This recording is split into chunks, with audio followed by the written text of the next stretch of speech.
because you've got fast fashion, slow fashion. We have, through the generosity of our clients, hundreds and hundreds of tonnes. In fact, it's in the thousands of tonnes of clothing which has been repurposed. Dead stock is clothing that has been forgotten. So we got to come to this space and it had a big rummage through the incredible stuff that's here and selected some really beautiful pieces, and a lot of which have made it into the runway.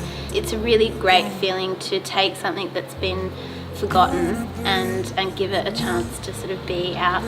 Payback has to be seen in terms of being a good corporate citizen. It's so good to have the emerging designers come up and be passionate about slow fashion. We come from an era of slow fashion. We believe in the use of natural textiles generally. Slow fashion, we'd like to see a movement back towards that. Coming on board, we've had Philippa Moroni from Vogue, so that's been really good to have her on board to help with the styling of that. So expect this showcase to be quite elevated in its presentation.